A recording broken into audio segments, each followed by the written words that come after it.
ప్రభునందు ప్రియ సోదరి సోదరులారా, తెలుగు ఆన్లైన్ బైబిల్ కాలేజీకి చేరి వచ్చిన మీ అందరికీ ప్రభువును రక్షకుడైన యేసుక్రీస్తు వారి కృపగల నామములో ప్రేమవందనాలు చెల్లిస్తూ ఉన్నాం. ప్రియులారా, సంఖ్యాకాండం 4వ అధ్యాయాన్ని ధ్యానం చేద్దాం.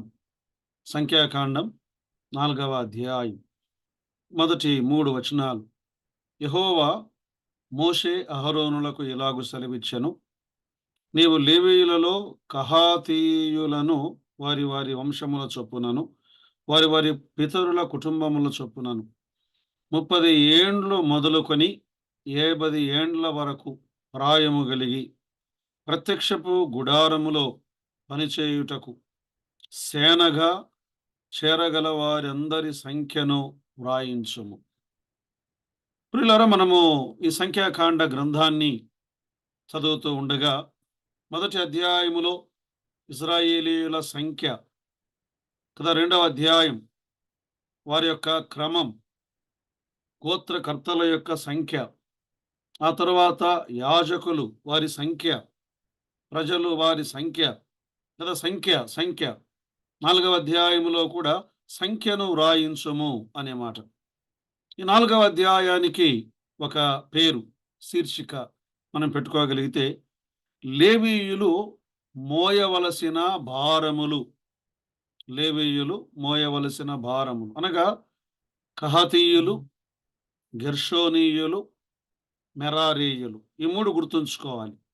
ఈ 3 కుటుంబాల వారు మోయవలసిన భారం, ఈ వంశముల వారు మోయవలసిన భారం. మంచిది ప్రియులారా, మనము ఈ 4వ అధ్యాయాన్ని విభజన చేద్దాం. 1 నుండి 3 వచనాలు లేవీయుల సేవా వయోపరిమితి. అంటే ఏ సేవలో, ఏ వయస్సులో వారు సేవకు రావాలి, ఏ వయస్సులో వారు సేవను ముగించాలి, వారి సేవా వయోపరిమితి.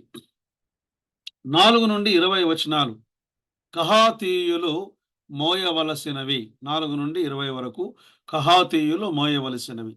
21 నుండి 28 వరకు గెర్షోనీయులు మోయవలసినవి. గెర్షోనీయులు మోయవలసినవి. 29 నుండి 33 వరకు మెరారీయులు మోయవలసినవి. మెరారీయులు మోయవలసినవి. ఆ తరువాత 34 నుండి 49 వరకు ఈ 3 కుటుంబముల వారి లెక్క, అంటే ఈ మోత మోసేవారి యొక్క లెక్క, వారి యొక్క సంఖ్య. 4వ అధ్యాయం కదా, ఇక్కడ ఈ దేవుని పవిత్రమైన సేవను చేయడానికి దేవుడు వారిని పిలిచి వారికి ఒక వయో పరిమితిని నియమించాడు కదా. నాడు లేవి వంశస్థులకు అప్పగించబడినటువంటి అదనపు బాధ్యతలివి. వారు దేవుని కొరకు యాజకులుగా ఉంటుండగా వారు ఆ గుడారం, ప్రత్యక్షపు గుడారములోని వస్తువులను, ఏ వస్తువులను ఎవరెవరు మోయాలి అనే విషయాలు వ్రాయబడ్డాయి. అది ఈనాడు కొత్త నిబంధన కాలములో నీవు నేను యేసు ప్రభువును అంగీకరించిన వారు యాజకులుగా వారు పిలువబడ్డారు. యాజకులు అచ్చ తెలుగులో పూజారులు అంటారు. అంటే మనమందరూ యాజక పరిచర్య చేయడానికి దేవుడు పిలిచాడు మనలను. పేతురు మొదటి పత్రిక 2వ అధ్యాయం 5వ వచనములో పరిశుద్ధ యాజకులు అన్నాడు. పేతురు మొదటి పత్రిక 2వ అధ్యాయం 9వ వచనములో రాజులైన యాజకులు అన్నాడు. మంచిది ప్రియులారా, మనము ధ్యానంలోనికి వెళ్దాం. వ్యాఖ్యానం. మొదటి 3 వచనాలు లేవీయుల సేవా వయోపరిమితి. అంటే ఏ వయస్సులోని వారు సేవకు రావాలి. మొదటి అధ్యాయములో 20 ఏండ్ల పైప్రాయము గల వారు సేనగా బయలు వెళ్ళవలసిన వారు, యుద్ధ భూమిలో వారు యుద్ధము చేయవలసిన వారు అన్నాడు. మనం ఈ భాగంలో గమనిస్తుండగా 3వ వచనం చూడండి. 30 ఏండ్లు మొదలుకొని 50 ఏండ్ల వరకు ప్రాయము గలవారు. 30 ఏండ్లలో వారు ప్రత్యక్షపు గుడారము యొక్క సేవలోనికి ప్రవేశించాలి, ఆ పని చేయడానికి. 50 ఏండ్లలో వారు ఆ పనిని ముగించాలి అన్నాడు. అంటే దేవుని గుడారములో పరిచర్య చేయడానికి ఆధ్యాత్మిక పరిపక్వతలోనికి వచ్చిన వారు కావాలి. పరిపక్వతలోనికి వచ్చిన వారు కావాలి. ప్రియులారా, ఇంకా మనం చెప్పాలి అంటే ఈ 30 ఏండ్ల మొదలుకొని అన్నాడు. కొందరు ఇలా చెప్పారో లేదో మనం చూడవచ్చు. సంఖ్యాకాండం 8వ అధ్యాయం 24వ వచనం. 25 ఏండ్లు మొదలుకొని పైప్రాయము గల ప్రతివాడును ప్రత్యక్షపు గుడారము యొక్క సేవలో పనిచేయుటకు రావలెను. మరి ఇక్కడ 30 ఏండ్లు అన్నాడు, అక్కడ 25 ఏండ్లు అన్నాడు. అనగా 25 సంవత్సరాల నుండి 30 సంవత్సరాల వరకు వారి తర్ఫీదు కాలము. అది 5 ఏండ్లు నేర్చుకోవాలి. ఆ గుడారములో పనిచేయడానికి, గుడారములో దీపాన్ని వెలిగించటానికి, ఆ దేవాలయములో దీపాన్ని వెలిగించటానికి, ధూపాన్ని వేయడానికి, ఆ దేవాలయములో చేయవలసిన పనుల కొరకు వారు 5 సంవత్సరములు వారు నేర్చుకొనవలసిన వారుగా ఉన్నారు కదా. నేడు సంఘములలో మనం గమనించినప్పుడు ఎవరు ఆయన పనికి బాధ్యత గలవారు కదా, సంఘ పెద్దలుగా ఉండవలసిన వారు ఎవరు? యవనులు కాదు గాని కొత్తగా చేరిన వారు కూడా కాదు. వారు వయస్సుతో పాటు పరిణతిని సాధించిన వారుగా ఉండాలి. తిమోతి మొదటి పత్రిక 3వ అధ్యాయం 6వ వచనములో కదా, కొత్తగా చేరిన వారై ఉండకూడదు అన్నాడు. ఒకవేళ అలాంటి వారికి బాధ్యతలు అప్పగిస్తే వారు గర్వాంధులైతారు. మాత్రమే కాదు, వారు అపవాదికి లోబడేవారుగా వారు ఉంటారు కదా. దేవుని పనిలో పరిపక్వత పరిపక్వత కావాలి. పరిపక్వత కావాలి. ఎందుకు?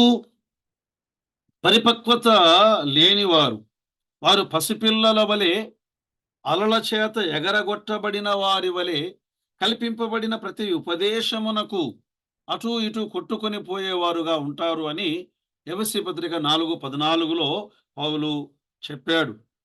కనుక మరి ఈ నాయకత్వ బాధ్యతలు వహించేవారు వారు పరిపక్వతకు చెందినటువంటి వయస్సు గలవారుగా వారు ఉండాలి కదా. పరిపక్వతకు ప్రార్థన అవసరం. పరిపక్వత చెందాలి అంటే లేఖన జ్ఞానము అవసరం.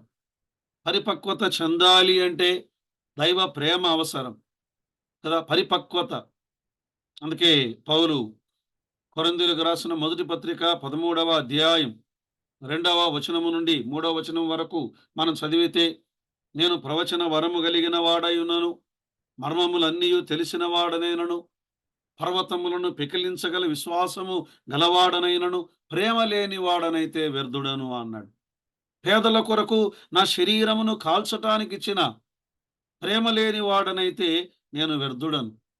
పరిపక్వత అనేది దైవ ప్రేమ, అగాపే ప్రేమ, క్షమించే ప్రేమ, భారాన్ని భరించే ప్రేమ, నిర్హేతుకముగా కదా ఆ దేవుని ప్రజల వైపు చూచే ప్రేమ గలవారు ప్రత్యక్షపు గుడారములో పనిచేయుటకు, దేవుని సంఘములో పనిచేయుటకు అధ్యక్షుడగు వాడు దొడ్డ పనిని అపేక్షించుచున్నాడు. ప్రార్థనలో పరిపక్వత, లేఖన ధ్యానములో పరిపక్వత, దైవ ప్రేమలో పరిపక్వత కలిగిన వారు ఆ పనికి యోగ్యులు అని మనం గమనిస్తున్నాం. మంచిది. మొదటి 3 వచనాలు వారి యొక్క వయస్సును గురించి చెప్పాడు. లేవీయుల సేవా వయస్సు. 4 నుండి 20 వచనాలు కహాతీయులు మోయవలసినటువంటి భారములు. వారు ఏం మోయాలి? చూడండి, 4వ వచనం నుండి మనం చదువుకుందాం. అతి పరిశుద్ధమైన దాని విషయములో ప్రత్యక్షపు గుడారమునందు కహాతీయులు చేయవలసిన సేవ ఏదనగా, దండు ప్రయాణమైనప్పుడు అహరోనును అతని కుమారులను లోపలికి వచ్చి అడ్డు తెరను దించి దానితో సాక్ష్యపు మందసమును కప్పి దాని మీద సముద్ర వస్తల చర్మమంతయును కప్పివేసి దాని మీద అంతయు నీలి వర్ణము గల ఆ బట్టను పరచి మోత కర్రలను దూర్చవలెను. ప్రియులారా, ఈ కహాతీయులు వారు చేయవలసినటువంటి పరిచయం, అతి పరిశుద్ధమైన వాటిని వారు మోయవలసిన వారు. అతి పరిశుద్ధమైనవి ప్రత్యక్షపు గుడారములోని సామాగ్రి మనకు తెలుసు. అతి పరిశుద్ధమైన స్థలములో దేవుని నిబంధన మందసం ఉంటుంది. అడ్డు తెర, పరిశుద్ధ స్థలం, దీప వృక్షము, సన్నిధి రొట్టెల బల్ల, ధూప వేదిక, మరలా తెర ఉంటుంది. ఆవరణములో కదా ఇత్తడి గంగాలం, ఇత్తడి బలిపీఠం, చుట్టూ తెరలు, స్తంభాలు, అడ్డు కర్రలు, వాటి త్రాళ్ళు, వాటి మేకులు. కదా దేవుడు ఈ కహాతీయులకు అతి పరిశుద్ధమైన వాటిని మోసే భాగ్యమును ఆయన అనుగ్రహించాడు. దేవుడు అతి పరిశుద్ధుడు, అతి పరిశుద్ధుడు. ఈనాడు ప్రభువును అంగీకరించిన దేవుని పిల్లలను ఆయన పరిశుద్ధ పరచిన వాడుగా ఆయన ఉన్నాడు. ఆయన రక్తము ద్వారా మనలను పరిశుద్ధ పరచిన వాడు అని దైవ గ్రంథములో మనం గమనిస్తున్నాం. కొరింథీ మొదటి పత్రిక 6వ అధ్యాయం 9, 10, 11 వచనాల్లో, ఒకప్పుడు మీరు అట్టివారయుంటిరి, క్రీస్తు రక్తము ద్వారా ఆయన ఆత్మ వలన కడుగబడి పరిశుద్ధపరచబడి నీతిమంతులుగా తీర్చబడితిరి అన్నాడు కదా. ప్రియులారా, మనము దేవుని కొరకు పరిశుద్ధపరచబడిన వారు. పరిశుద్ధాత్మ దేవుడు ఆయన మనలో నివాసము చేస్తూ ఉన్నాడు. ఈ పరిశుద్ధులైన వారు ఈ పరిశుద్ధమైన వాటిని మోయవలసిన వారుగా ఉన్నారు. అది ఇశ్రాయేలుల సమాజమంతా వారు పరిశుద్ధులుగా ఉండాలి. లేవియాకాండం 19వ అధ్యాయం 2వ వచనములో ఏమన్నాడు? ఇశ్రాయేలు కుమారుల సమాజం అంతటితో మాట్లాడి, నేను మీ దేవుడైన యెహోవాను, నేను పరిశుద్ధులను గనుక మీరును పరిశుద్ధులై ఉండవలెను అన్నాడు. పరిశుద్ధులై ఉండవలెను. ప్రియుల కహాతీయులు వారు అతి పరిశుద్ధమైన వాటిని మోయాలి, నిజమే. కానీ దానికి ముందు వారు ఒక పని చేయాలి. ఏమిటి ఆ పని అంటే, ఈ దండు ప్రయాణమైనప్పుడు ఈ తూర్పు వైపున ఉన్నారు కదా అహరోను, అతని కుమారులు ఎలియాజరు, ఈతామారు. నాదాబు, అబీహులు చనిపోయారు. ఎలియాజరు, ఈతామారు వీరు లోపలికి వచ్చి, కహాతీయులు లోపలికి రాకూడదు. అహరోను కుమారులు ఆ అడ్డు తెరను దించి దానితో సాక్ష్యపు మందసమును కప్పాలి. దాని మీద సముద్ర వస్తల తోళ్లున్నాయే, పైకప్పు, ఆ పైకప్పును కప్పాలి. ఆ తర్వాత ఒక నీలి వర్ణంతో ఉన్న బట్టను దానిని పరచాలి. ఆ తరువాత దానికి మోత కర్రలను దూర్చాలి. ఎందుకు? ఈ సామాగ్రి అతి పరిశుద్ధమైన దేవుని సన్నిధిలో ఉన్నటువంటి దేవుని నిబంధన మందసమును వారిలా కప్పాలి, కప్పాలి, కప్పాలి. అంటే మానవుడు తన సామాన్యమైన నేత్రములతో ఈ పరిశుద్ధమైన దానిని చూడలేడు, చూడకూడదు. మానవుని నేత్రములు అవి పాపభూయిష్టమైన నేత్రములు. వాటిని చూడలేడు, చూచి బ్రతుకలేడు. అందుకే పరలోకములో దేవుని సన్నిధిలో దేవదూతలు ఏం చేశారు? ఆయన సింహాసనాసీనుడుగా ఉండగా దేవదూతలు రెండు రెక్కలతో తమ ముఖములను కప్పుకున్నారు, రెండుతో తమ పాదములను కప్పుకున్నారు. వారు ఆకాశ మండలములో ఎగురుతూ సైన్యములకు అధిపతిగా యెహోవా పరిశుద్ధుడు, పరిశుద్ధుడు, పరిశుద్ధుడని ఆయన్ని ఆరాధించారు. చూడలేరు, దేవదూతలు ఆయన చూడలేరు. మోషే అడిగాడు, అయ్యా నిన్ను చూడాలి. మోషే, నన్ను చూడలేవు, చూచే నరుడు బ్రతకలేడు. ఆ బండ చాటున దాచి అలా వెళ్ళిపోయా, పార్శ్వపు వెలుగును చూడలేకపోయాడు. ప్రియులారా, దేవుడు కప్పేవాడు మానవుణ్ణి. ఏదేను తోటలో వెలివేయబడిన ఆదాము హవ్వలు, మానవ జాతి వారి రక్షణ నిమిత్తమై ఒక జంతు చర్మమును ఆయన తీసి చొక్కాయులను చేయించి వారికి తొడిగించెను, వారిని కప్పెను. ఆదికాండం 3వ అధ్యాయం 21వ వచనంలో మనం చూడగలం. ఇంకాస్త మనం లోతుకు వెళ్తే దేవుని నిబంధన మందసపు పెట్టెలో ఆ యొక్క తిరుగుబాటు చేసినటువంటి ప్రజల యొక్క ఆ 10 ఆజ్ఞల 2 పలుకలు, ఆ మన్నాగల పాత్ర, చిగురించిన అహరోను కర్ర, దాన్ని కరుణాపీఠముతో కప్పాడు. దానిపైన కెరూబులు రెక్కలు చాచి కెరూబులు కప్పబడ్డాయి. దాని మీద అడ్డు తెర కప్పబడినది. దాని మీద సముద్ర వస్త్రాల తోలు కప్పబడినది. దాని మీద నీలి వర్ణపు వస్త్రము కప్పబడినది. కప్పుట. మానవుడు చూడకూడదు. ఈ దేవుని నిబంధన మందసాన్ని ఫిలిస్తీయులు వారు పట్టుకొని వెళ్ళిపోయినప్పుడు ఇకాబోద్, సమూయేలు మొదటి గ్రంథం 2వ అధ్యాయం. ఆ తర్వాత ఈ బెస్తమేసు వారు ఈ మందసమును, ఆ పెట్టెను తెరిచి అపవిత్రమైన కళ్ళతో దాన్ని చూచారు. 50,000 70 మంది ఆ రోజు చనిపోయినట్లుగా సమూయేలు మొదటి గ్రంథం 6వ అధ్యాయం 19వ వచనంలో మనం చూడగలం. ప్రియులారా, మనము ఈ సామాన్యమైన నేత్రములతో దాన్ని చూడలేం. అందుకే దేవుడు కప్పాడు. మాత్రమే కాదు, వీటిని, ఈ మందసాన్ని చేతులతో మోయకూడదు. ఏం చేయాలి? వారు ఆ మోత కర్రలను దూర్చి, ఆ మోత కర్రలను ఆ భుజముల మీద మోయవలెను అని మనం ఈ భాగములో గమనిస్తున్నాం. మోత కర్రలను దూర్చాలి. ఆ మోత కర్రలను వారు భుజముల మీద మోయాలి.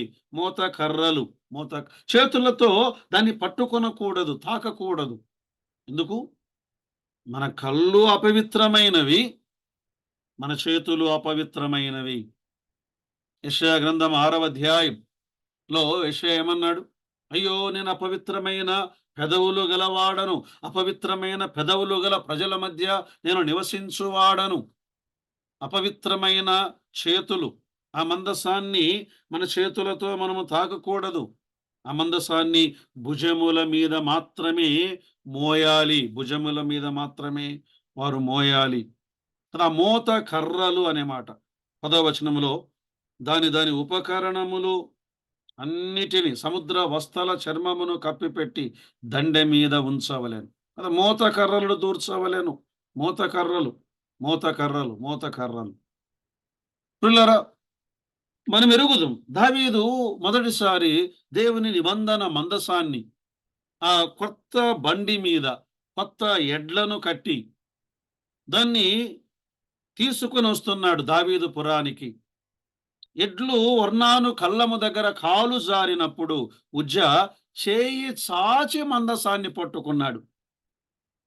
సమూయేలు మొదటి 2వ గ్రంథం 6వ అధ్యాయం 6-7 వచనాల్లో ఉజ్జా అక్కడనే మృతి నొందాను. ప్రియులారా, దేవుని నిబంధన మందసం విషయంలో మన కళ్ళతో మనం చూడకూడదు. చూచి మనము బ్రతుకజాలము. మన కళ్ళు అపవిత్రమైనవి. మన చేతులతో దాన్ని తాకకూడదు. తాకిన వారు శిక్షను అనుభవించారు. మరి ఎలా వీటిని మోయాలి అంటే భుజముల పైన వీటిని మోయాలి. చూడండి, 9వ వచనాన్ని మనం చదువుకుందాం. 4వ అధ్యాయం 9వ వచనం. మరియు వారు నీలి బట్టను తీసుకొని దీప వృక్షమును, దాని ప్రదీపములను, దాని కత్తెరను, దాని సేవ ఉపకరణము కప్పి దాని ఉపకరణములన్నిటినీ సముద్ర వస్తల చర్మం. కదా, ఈ వీటిలో పాఠాన్ని మనం గమనించగలం. కొన్నిటి మీద నీలి వస్త్రం కప్పబడి ఉన్నది. మరి కొన్నిటి మీద సామాన్యమైనటువంటి ఈ సముద్ర వస్తల తోలు కప్పబడి ఉన్నది. మరికొన్నిటి మీద ఎరుపు రంగు వేసిన పొటేళ్ల తోళ్ళు కప్పబడి ఉన్నాయి. కదా, ఎందుకు దేవుడు వీటిని మనం సామాన్యమైన కళ్ళతో చూడకుండా కప్పాలి? కారణం ఏంటంటే మన పాపములు మనలను దేవుని నుండి వేరు చేశాయి. అందుకే దైవ గ్రంథములు ఏమని రాయబడి ఉంది? రోమాపత్రిక 3వ నీతిమంతుడు లేడు, ఒక్కడునూ లేడు. దేవుని వెదుకువాడు లేడు. కదా! దేవుని వెదకువాడు లేడు. అసలు ఈ లోకములో మానవుడు పాపము లేనివాడను అని ఎవడు చెప్పుకోవడానికి వీల్లేదు. యోహాను మొదటి పత్రిక మొదటి అధ్యాయం 8వ వచనంలో నీవు కడగబడిన పాపివే, పాపములో ఉన్న పరిశుద్ధుడవే. మనలో పాపము లేదని చెప్పుకొనిన ఎడల మనలను మనమే మోసపుచ్చుకొందుము. మనలో సత్యముండదు అని యోహాను మొదటి పత్రిక మొదటి అధ్యాయం 8వ వచనములో మనము గమనిస్తున్నాం. అయితే ఏం చేయాలి? కడగబడిన వారముగా మనము సాగి వెళ్ళాలి. కడగబడిన వారముగా సాగి వెళ్ళాలి. ప్రియులారా, ఈ ఈ వేటిని దూర్చాలి? చూడండి, అక్కడ మనం గమనిస్తుండగా 7వ వచనములో అప్పుడు వాటి మీద ఎర్ర బట్టను పరచి అన్నాడు. ఎర్ర బట్ట ఒకటి. ఇందులో పాఠం ఏమిటంటే ఈ ఎర్ర బట్ట యేసుక్రీస్తు రక్తమును సూచిస్తూ ఉన్నది. యేసుక్రీస్తు రక్తం. యోహాను మొదటి పత్రిక మొదటి అధ్యాయం 7వ వచనంలో ఆయన కుమారుడైన యేసు రక్తం ప్రతి పాపము నుండి మనలను కడిగి పవిత్రపరిచేది. ఈ ఎర్రబట్ట ఎరుపు. కదా! ఈ లోకములో ఏ నామమున రక్షణ లేదు. ఈ నామముననే, యేసు ప్రభువు నామం. కారణం ఏంటంటే ఆ బలిపీఠము వద్ద ఆయన రక్తము చిందించబడినది. ఆయన ప్రాణమును మన కొరకు ఆయన ధారపోసినవాడు. ఆయన రక్తము ద్వారా, విశ్వాసము ద్వారా, ఆయన ప్రాయచిత్త యాగము ద్వారా మనకు పాప క్షమాపణను ఆయన కలిగించాడు. ఆయన కలిగించాడు. మాత్రమే 4వ అధ్యాయం 11వ వచనంలో ఇంకేమన్నాడు? నీలి బట్టను పరచి అనే మాట. ఎరుపు వర్ణం యేసు ప్రభు రక్తమును చూపిస్తూ ఉండగా, నీలి వర్ణం ఆకాశపు రంగు దేవుని పవిత్ర వెలుగును చూపిస్తూ ఉన్నది. ప్రియులారా, దేవుని నీతి, దేవుని పరిశుద్ధత. కదా! ఆయన కేవలము పరలోకమునకు చెందినవాడు, భూలోకానికి చెందినవాడు నేను పైనున్నవాడను, మీరు క్రిందున్నవారు అన్నాడు యేసు ప్రభువారు.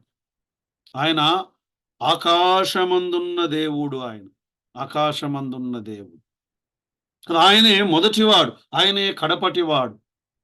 సముద్ర వస్తల తోలు కప్పి 8వ వచనం.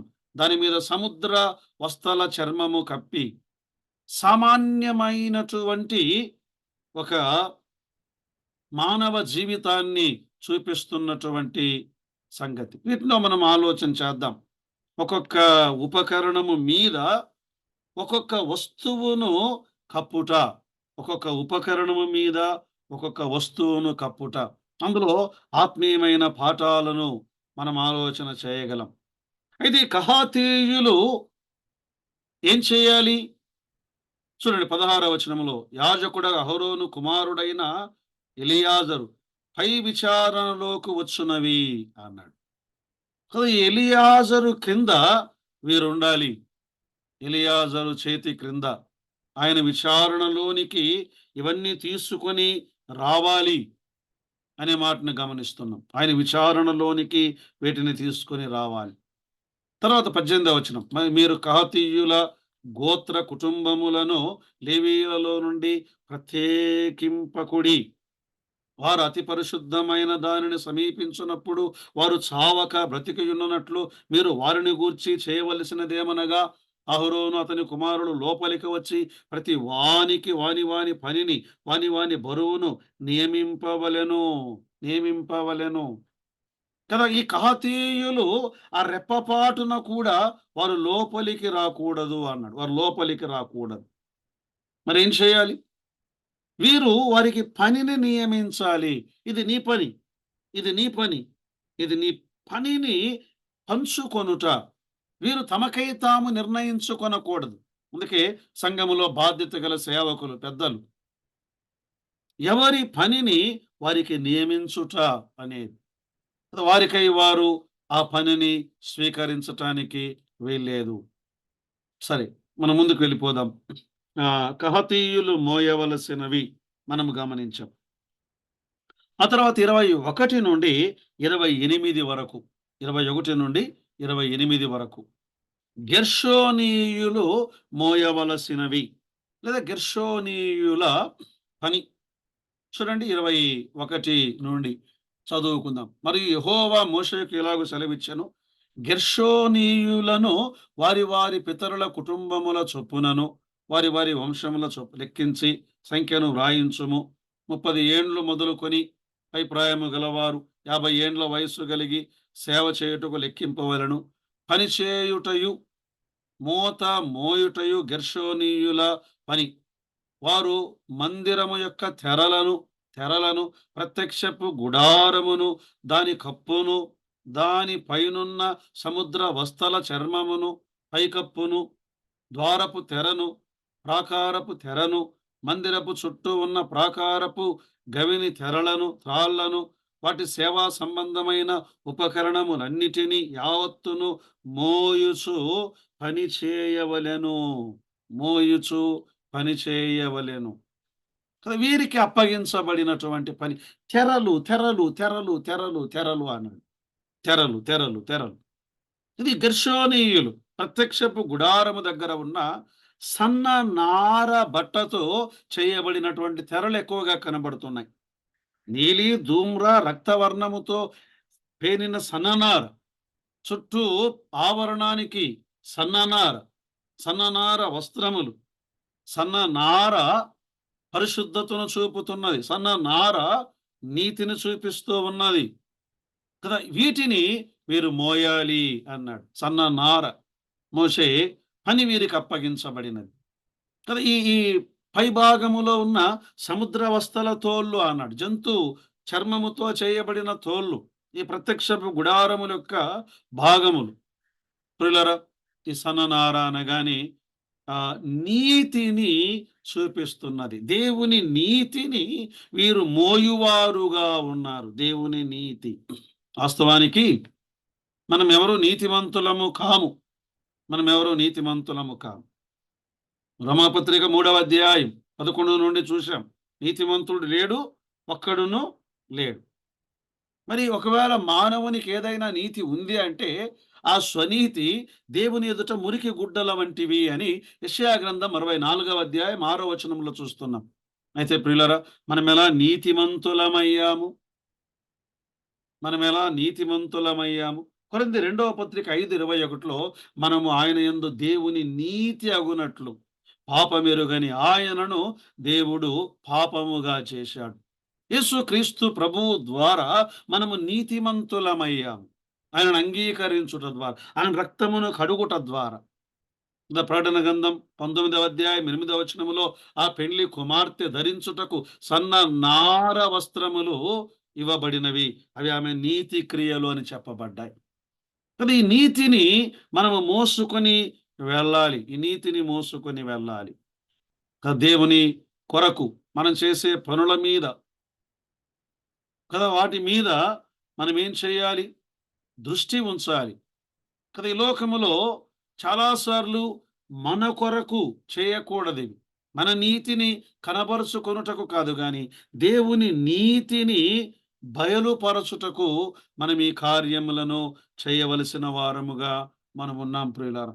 అందుకే మత్తయి సువార్త 6వ అధ్యాయం 1వ వచనములో ఏమనుంటుంది? మనుష్యులకు కనబడవలనని మీ నీతి క్రియలు చేయకుండా జాగ్రత్త పడుడి. ఇదిగో మేమీ సన్ననార వస్త్రాలు ధరించాం, మేమీ సన్ననార వస్త్రాలు మోస్తున్నాం, మాది సన్ననార, మా నీతి మానవ నీతి. ప్రజలు మన వైపు చూడడం కొరకైన ఈ ఆకర్షణ కొరకు మనం ఈ లోకములో దేవుని పనిని మనం చేయకూడదు. అందుకే పౌలు అన్నాడు కొరింథీ 2వ పత్రిక 11వ అధ్యాయం 30వ వచనములో ఏమన్నాడు? అతిశయపడవలసిన ఉంటే నేను నా బలహీనత విషయమైన సంగతులను గూర్చి అతిశయపడతాను కదా. ప్రభువును బట్టి మనం అతిశయపడాలి. ఇతరులు చూసేందుకు మన నీతి క్రియలను మనం ప్రకటించుకొనకూడదు. ఒకవేళ విజయాన్ని సాధించావా, దేవుని నీతిని లోకానికి చూపించాలి, ఆయన నీతిని ప్రదర్శించాలి. సరే, సంఖ్యాకాండం 4వ అధ్యాయం 27 నుండి 28 వచనాల్లో ఈ గెర్షోనీయులు ఒకరి క్రింద పని చేయాలి అన్నాడు. ఎవరి కింద పని చేయాలి?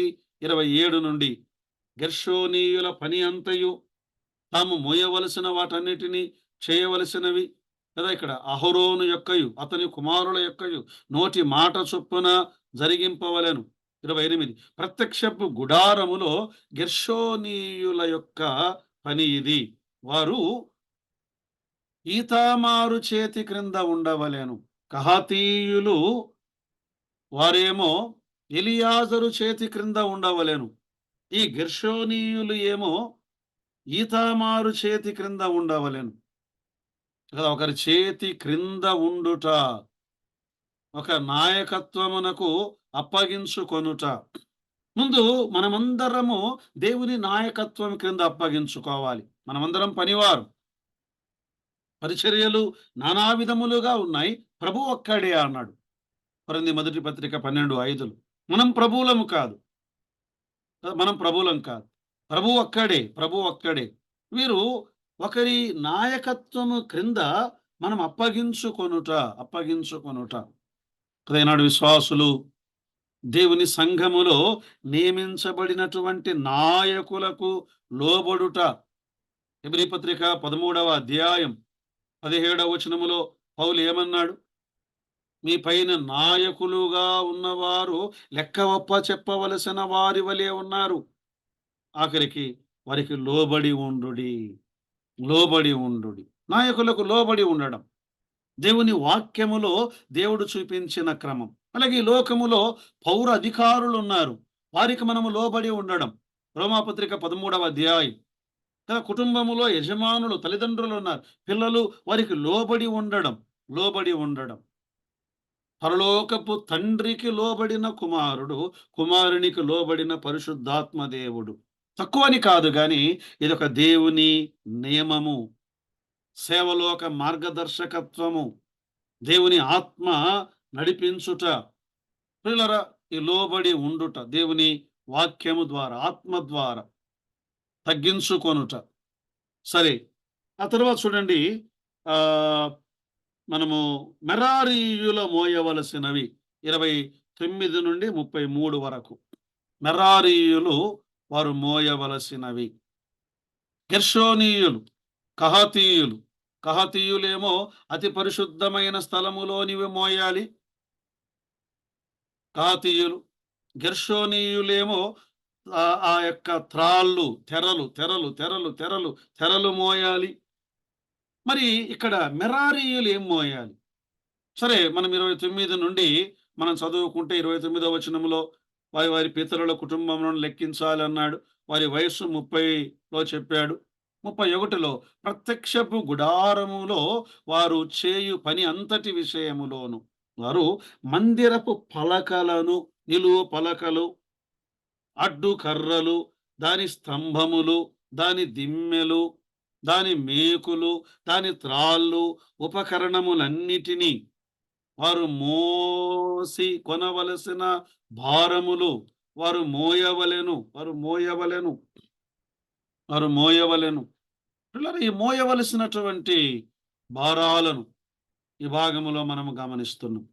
మెరారీయులు మోయవలసినవి కదా. దేవుడు ఆ గుడారాలను నిలవబెట్టాలి అంటే నిలువు స్తంభాలు కావాలి, దాని క్రింద దిమ్మెలు కావాలి, దానిపైన కొక్కెలు కావాలి, దానికి త్రాళ్ళు కావాలి, భూమిలో నాటటానికి మేకులు కావాలి. అది ఆలయం నిలువబెట్టుట. కొత్త నిబంధనలో దేవుని సంఘము అనే ఆలయము, ఈ ఆలయము కట్టబడాలి. దేవుడు ఎలా కడుతున్నాడు? ఆయన ఎఫెసీ పత్రిక 2వ అధ్యాయం 20 నుండి 22 వచనాలు. క్రీస్తు యేసు ముఖ్యమైన మూలరాయి అయి ఉండగా అపోస్తలులు, ప్రవక్తలు వేసిన పునాది దిమ్మెలు, దాని మీద ప్రతి కట్టడము చక్కగా అమర్చబడి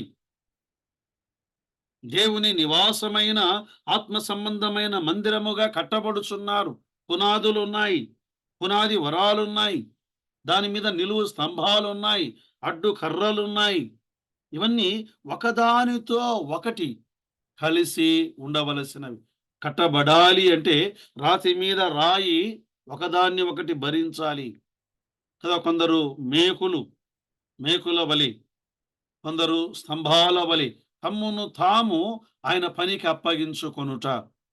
చూడండి 4వ అధ్యాయం 23వ వచనాన్ని లేదా 31వ వచనాన్ని మనం చదివినప్పుడు, ప్రత్యక్షపు గుడారములో వారు చేయు పని అంతటి విషయములో మందిరపు పలకలను దాని అడ్డు కర్రలను కదా, మందిరపు పలకలు అడ్డు కర్రలు స్తంభముల వంటి నాయకులు కావాలి. గలతీ పత్రికలో 2వ అధ్యాయములో స్తంభములుగా పిలువబడిన కేఫా స్తంభముగా యోహాను స్తంభముగా, యాకోబు స్తంభములు వంటి వారు, పరిచారకులు వారు అడ్డుకర్రల వంటి వారు కదా, భారాన్ని భరించే అపోస్తులు వాళ్ళు పునాది ఆ దిమ్మెల వంటి వారు. వీరందరూ ఏకమై కట్టవలసినటువంటి పనిని మనం ఈ భాగములో గమనిస్తున్నాం. ప్రియులారా, మనము చూడగా 33వ వచనములో మెరారీయుల వంశములు ప్రత్యక్షపు గుడారములో యాజకుడగు అహరోను కుమారుడు ఈతామారు చేతి క్రింద అనే మాట ఈ భాగములో కదా. కహాతీయులు ఒకరి చేతి క్రింద, గెర్షోనీయులు మరొకరి చేతి క్రింద, మెరారీయులు మరొకరి చేతి క్రింద కదా. చేతి క్రింద ఉండడం అనేది ప్రియులారా దేవుడు నియమించినటువంటి ఒక నియమం. దేవుడి నియమం ఇది. ప్రధాన యాజకుడు ఉన్నాడు, ఆ తర్వాత యాజకుని కుమారులు ఉన్నారు, ఆ తరువాత లేవీయులు ఉన్నారు, ఆ తరువాత వారి పనివారు ఉన్నారు. ఈ క్రమాన్ని మనం గమనించాలి. ప్రభువు ఆయన శిరస్సుగా ఉన్నాడు. సంఘాలలో దైవజనులు ఉన్నారు, పెద్దలు ఉన్నారు, పరిచారకులు ఉన్నారు కదా, ఆయా వరములు గలవారు ఉన్నారు, బోధకులు ఉన్నారు. అందరూ యాజకులమే సుమి, అందరూ నాయకులు కాదు. ఇది జ్ఞాపకం ఉంచుకోవాలి. నాడు క్రొత్త నిబంధనలు అందరూ సమానమే. ఎస్, అందరూ సమానమే. ఆయన రక్తపు విలువను బట్టి అందరము సమానమే. రక్షణ సమానమే. ఆత్మను అనుగ్రహించబడుట సమానమే. కానీ కృపా వరములు వేరువేరుగా ఉన్నాయి. ఆయన పని, ఆయన మందిరము కట్టబడుటకే, మన ప్రయోజనార్థమై, మన మహిమార్థమై కాదు. సరే, ముగింపులోనికి వచ్చాం. 34 నుండి 49 మోయువారందరి లెక్క. అంటే ఈ మోయువారు కాతీయులు, గెర్షోనీయులు, మెరారీయులు వారి లెక్కను గురించినటువంటి సంగతును చెప్పాడు. ఇందులో 34 నుండి 37 వరకు కహాతీయుల లెక్క అన్నాడు. వారు ఎంతమంది?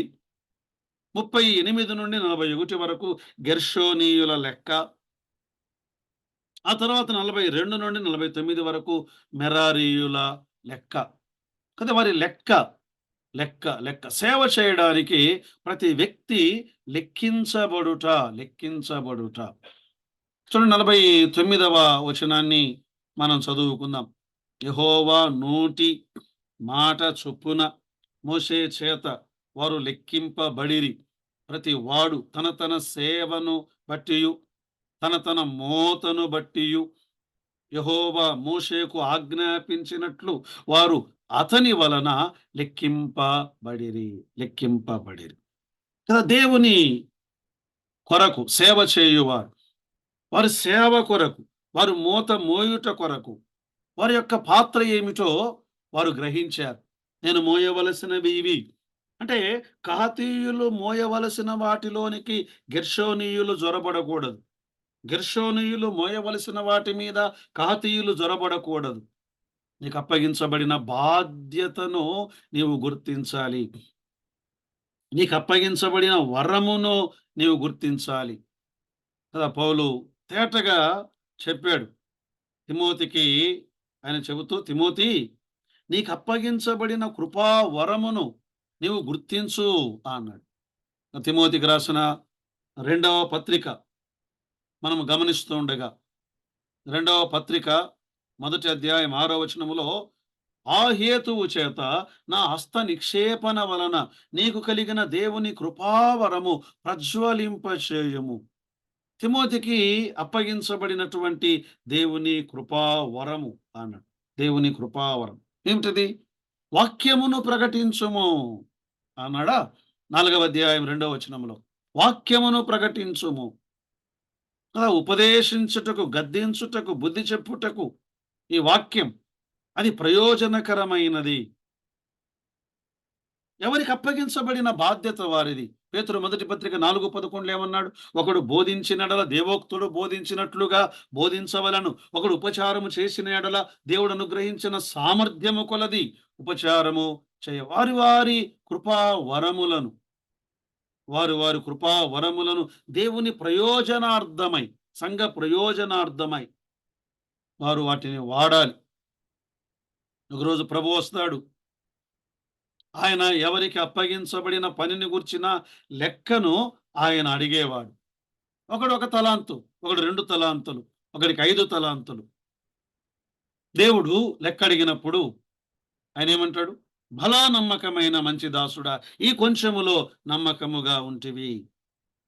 అనేకమైన వాటి మీద నువ్వు నియమింపబడదు. సోమరివైన చెడ్డ దాసుడా. కదా! ఇతడు ఆ అప్పగించినటువంటి పనిలో అపనమ్మకస్తుడుగా ఉన్నాడు. చీకటిలో త్రోసివేయబడ్డాడు. అక్కడ ఏడ్పును, పండ్లు కొరుకుట ఉన్నది ప్రియులారా. కదా! ఇక్కడ ప్రత్యక్షపు గుడారములో బాధ్యతలను పంచుకొనుట అనే పాఠం. మాత్రమే కాదు, ఒకరితో ఒకరు సహవాసము కలిగి ఉండుట. యాజకులు లోపలికి రావాలి. అహరోను, ఆయన కుమారులు వారే వాటన్నిటిని విప్పాలి. ఆ తర్వాత వీరు వాటిని మోయాలి. కదా! సమాజముగా కూడుటకు వారు చేరి వచ్చుట. హెబ్రీ పత్రిక 10వ అధ్యాయం 24, 25 వచనాల్లో కొందరు మానుకొనుచున్నట్టుగా సమాజముగా కూడుట మానక ఆ దినము సమీపించుట మీరు చూచిన కొలది మరెక్కువగా అలాగు చేయుచు ఒకరినొకరు పురికొల్పండి, ప్రోత్సహించుకోండి, రేపండి, పురికొల్పండి. సంఘము లోపల వెలుపట నిజమైనటువంటి సహవాసం. మనం యేసు క్రీస్తుతో కూడా సహవాసము చేయుట కొరకై మనము పిలువబడ్డాం. అబ్రహాము ఆయనతో నడిచెను. హనోకు ఆయనతో నడిచెను. నోవహు ఆయనతో నడిచెను. మనం ఆయన కుమారునితో కూడా నడవవలసిన వారముగా ఉన్నాం. ప్రియులారా, ఆయన అప్పగించబడిన బాధ్యతలను మనము చేసి ఆయన రాకడలో నమ్మకమైన వారముగా ప్రభువు ఆయన రాబోతూ ఉండగా ఆయన జీతం ఇచ్చేవాడు. అప్పగించబడిన పనిని బట్టి ప్రకటన గ్రంథం 22వ అధ్యాయం 12వ వచనంలో ఇదిగో త్వరగా వచ్చుచున్నాను, వాని క్రియ చొప్పున ప్రతి వానికిచ్చుటకు నేను సిద్ధపరిచిన జీతము నా యొద్ద ఉన్నది. ప్రభు వస్తుండగా నీవు మోయవలసినవేవో, కప్పవలసినవేవో, నీవు నడవవలసినవేవో ఎరిగి ఆయన సంఘ మహిమార్థమై, ఆయన నామ మహిమార్థమై ఈ లోకములో అప్పగించబడిన పనిని చేయుటకు పరిశుద్ధాత్మ దేవుడు కృపను సహాయమును దయచేయునుగాక. ఆమేన్.